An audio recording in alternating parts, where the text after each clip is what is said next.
Hello दोस्तों, मेरा नाम जयप्रकाश है। आप देख रहे हैं आपका अपना YouTube channel data as you world. Excel series के आज के सेशन में हम सीखेंगे डिफाइन नेम। एक्सेल में डिफाइन नेम क्या होता है, चलिए हम इसके बारे में पहले बात कर लेते हैं।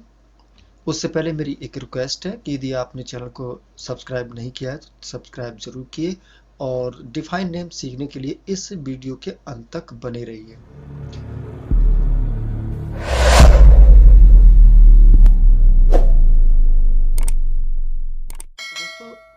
डिफाइन नेम का मतलब है कि हमारे पास ये एक डेटा रेंज है। अक्सर हमें फंक्शन का यूज करते समय, फार्मूला यूज करते समय हमें रेंज देना पड़ती है, या हमें किसी कॉलम की रेंज देना पड़ती है, या किसी रो की, या फिर काफ़ी बड़ी रेंज देना पड़ती है। जैसे मैं आपको एग्जांपल में अभी बताऊंगा। तो इस रेंज को बजाय सिलेक्ट करने के हम इस पूरी रेंज का एक नाम दे देते हैं। तो जब भी हम किसी फंक्शन में, किसी फार्मूले में यूज करते समय वहाँ रेंज देना पड़ती है, तो उस रेंज को देने के लिए हमें प्रॉब्लम रहती है, बार बार टाइप करना पड़ता है या सिलेक्शन पे जाना पड़ता है। बजाय हमें सिलेक्शन जाने के हम इस पूरी रेंज का एक नाम दे देते हैं। सिर्फ वो नाम जो हम टाइप करते हैं उस नाम को ही पेस्ट करने से या उस नाम को टाइप करने से हमें ये पूरी रेंज ऑटोमेटिकली मिल जाती है। उदाहरण के लिए आपके लिए बता देता हूँ। मैं VLOOK फंक्शन का यूज करता हूँ और आपको बता देता हूँ। तो मैं कोई एक आईडी ले लेता हूँ, मान लेता हूँ मैं ये सेम आईडी है, तो मैं इसका थोड़ा सा नाम चेंज कर देता हूँ। इस आईडी के सापेक्ष मुझे यहाँ पर क्वांटिटी कितनी है इसको मुझे लेना है। दोस्तों, मैं यहाँ पर VLOOK फंक्शन का यूज करूंगा और VLOOK फंक्शन में मुझे इस ऑर्डर आईडी के सापेक्ष मुझे इसकी क्वांटिटी देखना है कि इस ऑर्डर आईडी में मेरी क्वांटिटी कितनी सेल हुई है। ये जानने के लिए मैं यहाँ पर VLOOKUP फंक्शन लगाता हूँ। तो ये मेरा VLOOKUP फंक्शन है। तो मुझे लुकअप वैल्यू है, कौन सी वैल्यू के सापेक्ष मुझे क्वांटिटी देखना है, तो वो वैल्यू ये है। इस वैल्यू के सामने की ये मुझे क्वांटिटी देखना है। ठीक है, तो मैं यहाँ कॉमा लगाता हूँ। टेबल एरे, ये जो टेबल एरे है ये एक रेंज है जिसमें मेरा पूरा डेटा है इस टेबल का। तो इस टेबल के पूरे रेंज को मैं यहाँ पर सिलेक्ट कर लेता हूँ। तो ये टेबल एरे हो गया। कॉलम इंडेक्स, ये कौन से नंबर के कॉलम में मेरी क्वांटिटी है, तो 1 2 3 4 5 एंड 6 है। तो 6 के सापेक्ष, तो 6 कॉलम में मेरी क्वांटिटी है, तो मैं इसे 6 टाइप करता हूँ और यहाँ पर मैं एग्जैक्ट वैल्यू या अप्रोक्सीमेट वैल्यू सेलेक्ट कर लेता हूँ और इसको एंटर करता हूँ। तो आप देख सकते हो कि मैंने अभी VLOOK फंक्शन यूज किया है और इस VLOOK फंक्शन में इस ऑर्डर आईडी जो मेरी यहाँ पर मैंने ली है, इस ऑर्डर आईडी के सापेक्ष जो मेरी क्वांटिटी कितनी सेल हुई है मेरी इस प्रोडक्ट की, वो यहाँ पर इसकी क्वांटिटी मुझे यहाँ मिल गई है। दोस्तों, VLOOK फंक्शन में मैंने यहाँ पर एक ये एरे यूज किया था, टेबल एरे। ये टेबल एरे मैंने यहाँ पर मैनुअली यूज किया था। अगर मैं इस A2 वाले टेबल एरे के लिए स्थान पर कोई नाम टाइप कर दूं, उससे मेरा काम चल जाए, तो कितना शॉर्टकट रहेगा, कितना अच्छा रहेगा। तो दोस्तों, यहीं पर हमारा डिफाइन नेम यूज होता है। चलिए कैसे यूज होता है सीखते हैं। तो मैंने पहले VLOOK फंक्शन का यूज किया था। तो VLOOK फंक्शन में मुझे पूरे डेटा का रेंज देना पड़ा था। तो मैं इस पूरे को सिलेक्ट कर लेता हूँ, जहाँ से मेरा डेटा स्टार्ट होता है। हेडर को छोड़ देता हूँ, इसको सिलेक्ट कर लेता हूँ। यहाँ पर मेरे पास फार्मूला टैब है। फार्मूला टैब में यहाँ पर डिफाइन नेम नाम का एक सेक्शन है। यहाँ पर नेम मैनेजर है, डिफाइन नेम है, क्रिएट फ्रॉम सिलेक्शन है और यूज इन फार्मूला, फार्मूला का ऑप्शन है। यूज इन फार्मूला अभी डिसेबल है क्योंकि अभी इस फाइल में कोई भी नेम मैंने डिफाइन नहीं किया है। तो चलिए डिफाइन कर लेते हैं। तो मैं सबसे पहले इसको कलेक्ट कर लेता हूँ। यहाँ पर इसका कोई नाम दे देते हैं। मान लिया इसका नाम RNG रेंज दे देते हैं, तो मैं RNG दे देता हूँ इसका नाम। अब दूसरा आता है इसमें ऑप्शन स्कोप का। स्कोप का मतलब हो गया कि ये जो आपने RNG नेम दिया है, क्या आप इसी सीट पे यूज करना चाहते हो या और कोई भी सीट इसमें है उसमें यूज करना चाहते हो या पूरी वर्कबुक में यूज करना चाहते हो। तो फिलहाल तो मैं इसी सीट पे यूज कर रहा हूँ और मैं फिलहाल इसको कैंसिल करके आपको बता देता हूँ कि यहाँ पर और भी सीटें मैं क्रिएट कर लेता हूँ और ये सीट भी यहाँ पर शो होंगी। तो मैं डिफाइन नेम पर क्लिक कर दिया, इसका नाम RNG दे दिया। अब स्कूप में आपकी सीट आने लगी है, वर्कबुक आने लगी है। दोस्तों, यदि आप सीट 1 में देना चाहते हैं जो कि मैंने अभी बनाई है, केवल उसमें यूज करना चाहते हैं तो स्कूप में आप वही सिलेक्ट करेंगे। ये डिफाइन नेम केवल सीट 2 पे इस्तेमाल करना चाहते हैं तो केवल इसी को सिलेक्ट कर लीजिए। और अभी जिस सीट पे हम हैं उसका नाम डिफाइन नेम है। ये यहाँ पर आप देख सकते हो कि यहाँ पर डिफाइन नेम के नाम से ऑप्शन है। तो अगर इसी सीट पे अगर ये नेमिंग रेंज यूज करना चाहते हो या डिफाइन नेम का ऑप्शन यूज करना चाहते हो RNG नाम का, तो आप इस को यूज कर सकते हो। हमने जो पूरी की पूरी जो टेबल सिलेक्ट की है उसका यहाँ पर रेफरेंस आ गया है। तो मैं इसे क्लिक कर देता हूँ। तो मुझे पूरी वर्कबुक पे यूज करना है तो मैं वर्कबुक सिलेक्ट कर लेता हूँ और इसे ओके कर देता हूँ। अभी आपको इसमें कोई भी चेंजेस नज़र नहीं आ रहे होंगे क्योंकि अभी आपने केवल इस रेंज का नाम दिया है। तो ये पूरी की पूरी रेंज जिसका नाम मैंने दिया है वो आपकी नेम मैनेजर में यहाँ पर शो हो रही है RNG के नाम से। ठीक है दोस्तों, ये RNG का नाम जो है आपका यहाँ पर सोने, जब भी आप इक्वल लगाएंगे और RNG टैप करेंगे तो आपका RNG नाम का जो रेंज है, इसका जो आइकॉन है आपको यहाँ पे दिखाई दे रहा होगा। इसकी पहचान ये है, इसका आइकॉन्स अलग हो जाता है और यदि हम किसी फंक्शन को यूज करते हैं तो उसका आइकॉन fx के नाम से होता है और रेंज के नाम से जो फंक्शन है वो आपने अभी देख लिया इस तरह का होता है। तो ये चीज़ हम इसमें यूज करेंगे किसी भी फंक्शन में। तो हम चलिए इसका उदाहरण ले लेते हैं। अभी हमने VLOOK फंक्शन यूज किया था तो VLOOK फंक्शन हम फिर से यूज करते हैं। VLOOK फंक्शन में हमने इस लुकअप वैल्यू हमारी ये थी, फिर हमने कॉमा लगाया। अब हम इसमें केवल RNG टैप करेंगे तो आप देख सकते हो ऑटोमेटिकली हमारा यहाँ से यहाँ तक का डेटा सिलेक्ट हो गया है।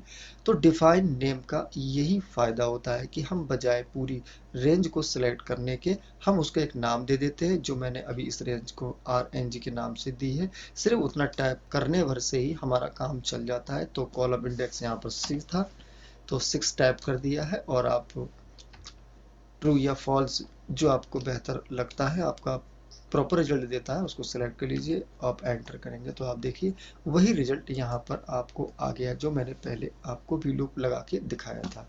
तो दोस्तों, इस तरह से हम नेमिंग रेंज का यूज कर सकते हैं, यानी डिफाइन नेम ऑप्शन का यूज कर सकते हैं। इस फंक्शन को हम दूसरे तरह से भी यूज कर सकते हैं। अगर आप चाहते हैं कि हमें टाइप ना करना पड़े तो टेबल एरे लेने के लिए आप यहाँ पर जा सकते हैं, यूज इन फार्मूला। तो यहाँ पर जो हमने अभी नेम डिफाइन किया था वो यहाँ पे RNG आ रहा, आप यहाँ क्लिक कर सकते हो डैश लगा के, यहाँ पर फिर से वही फंक्शन यूज कर सकते हो।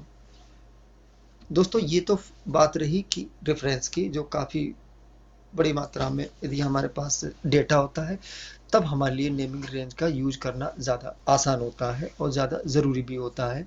दोस्तों, ये हमने अभी तक A2 सेल से लेके F10 सेल तक हमने सारा का सारा जो डेटा अभी हमारे पास जितना भी मौजूद है उसको पूरा सिलेक्ट किया था और इसका नाम दिया था। इसके अलावा आप रो में भी केवल नाम दे सकते हैं। आप इस डेटा को पूरा सिलेक्ट कर सकते हैं और इसका भी कोई नाम डिफाइन नेम पे आप आइए, इसका नाम आप दे सकते हो। क्वांटिटी वाला है तो क्वांटिटी को आप देख सकते हो, क्वांटिटी है तो इसका नाम यही दे देते हैं। वर्कबुक में यूज करना है मुझे पूरे, तो उसको ओके कर देते हैं। तो ये नाम यहाँ पर नेमिंग रेंज के जो मैनेजर है, नेम मैनेजर है, इसमें यहाँ पे क्वांटिटी शो होने लगेगा। दोस्तों, नेम मैनेजर का यूज हम करते हैं अपनी रेंज को एडिट करने में, डिलीट करने में और नई डिफाइन करने के लिए भी हम यूज करते हैं। दोस्तों, यदि आपका डिफाइन नेम ऑप्शन गलत हो गया तो आप या तो इसको डबल क्लिक कर सकते हैं, इसको सेलेक्ट कर सकते हैं, या फिर आप उस नेमिंग रेंज को सिलेक्ट करके एडिट ऑप्शन पे जाकर और उसका करेक्शन कर सकते हैं। दोस्तों, मैं अब इसमें सम फंक्शन यूज कर लेता हूँ। आप देख सकते हो यहाँ मैंने सम टाइप कर दिया है और अब मैं आपको यहाँ पर क्वांटिटी जो मैंने अभी डिफाइन की थी यहाँ पर शो हो रही है।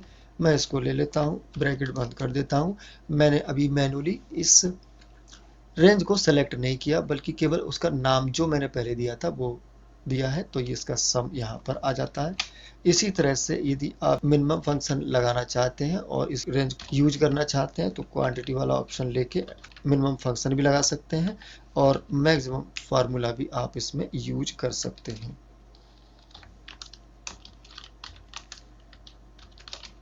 दोस्तों, उम्मीद है अब आप समझ गए होंगे कि नेमिंग रेंज क्या होता है, क्यों यूज होता है और किस तरह से यूज किया जाता है। दोस्तों अभी तक हमारे पास जो उपलब्ध डेटा है हमने उसके अकॉर्डिंग ही डिफाइन नेम का यूज किया था। मान लेते हैं दोस्तों हमारा डेटा आगे जाके बढ़ जाता है या इसमें नया डेटा ऐड करना है, तो मैं इसको डिलीट कर देता हूँ। मान लेते हैं मेरे पास और डेटा बढ़ जाता है, मैं इसी को कॉपी करके थोड़ा सा नीचे ऐड कर देता हूँ और इनकी जो वैल्यू है थोड़ा सा चेंज कर देता हूँ।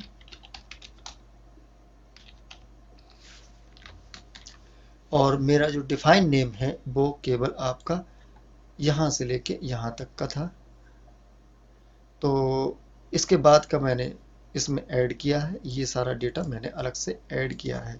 अब मैं जब भी यहाँ पर सम का यूज करूँगा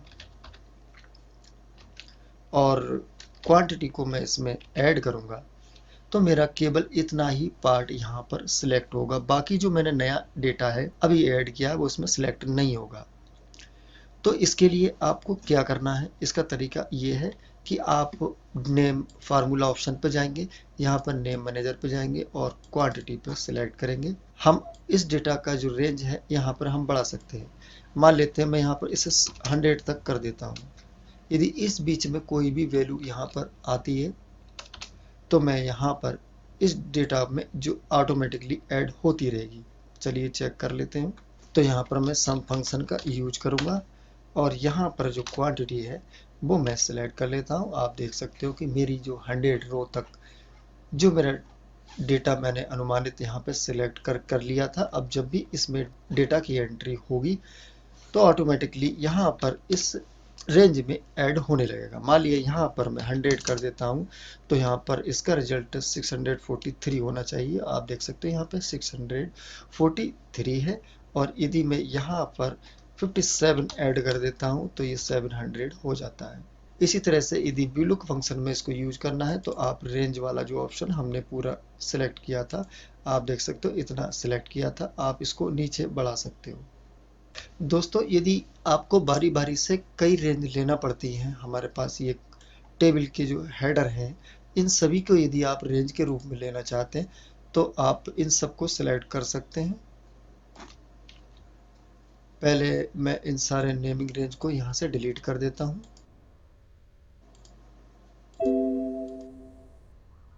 अब यहाँ पर कोई भी नेम मैंने डिफाइन नहीं किया है तो मैं इस पूरे डेटा को सिलेक्ट कर लेता हूँ। यहाँ पर आपका एक क्रिएट फ्रॉम सिलेक्शन ऑप्शन है।